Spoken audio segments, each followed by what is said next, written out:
Welcome! We've already briefed you on tank ammunition, and we hope that this information has served you well in battle. Now it's time to take to the skies and take a look at what ordnance pilots have available to them. While a tanker can afford to take a break in a cozy spot with a cup of hot tea, a pilot is always on the move and has to fire at the exact moment. If a more maneuverable enemy rolls to evade, a pilot might not even have a chance for a second shot. So, you must vigorously learn all the different types of aircraft rounds and their effects. We aim to help you do that in this article. Although things are more or less clear for tank ammo based on the name of the shell itself, this isn't the case for aircraft. With names such as APT, HEI, and IAI shells, this entire military alphabet can often be all present in a single aircraft belt. So it doesn't take much to get confused. Let's get acquainted with some of the main types of aircraft rounds. Practice. The general-purpose shell is the most basic type of ammunition in its design. It is made from a relatively soft metal. They're cheap and easy to produce, but are far less effective than simple tank slugs. Due to its low armor penetration, it will primarily ruin an aircraft's skin without dealing much damage to the airframe itself. Most often found among the ammunition of long-ranged aircraft, and is best to move past these rounds as soon as possible. Armor piercing.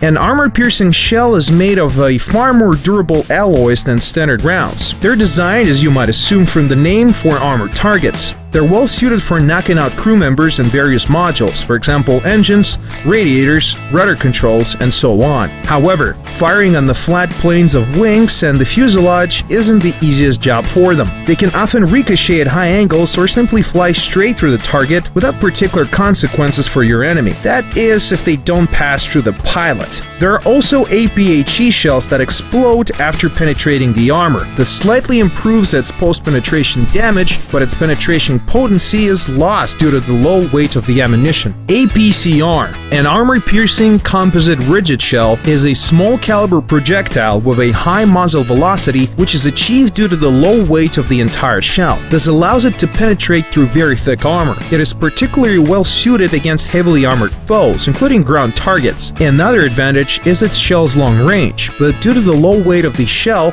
its penetrative characteristics are quickly lost over a distance. That means that you can precisely hit a target over a great range. Just don't expect to do much to an IL-2 from afar. You won't do more than tickle it. For these specialized anti-tank type BK-37 cannons, powerful AP shells are used with a core of tungsten carbide inside, which is truly threatening to tankers. High explosive. High explosive rounds are your best friend in the air. This is the ideal ammunition type for destroying unarmored air and ground targets. HE rounds destroy targets with a shockwave, high temperature, and shrapnel. HE explodes as soon as it hits any surface. These shells contain the largest amount of explosives in comparison with other types of shells. But because of the low amount of explosives regarding to caliber, shells that are smaller than 30mm have a more powerful fragmenting action than actual explosive damage.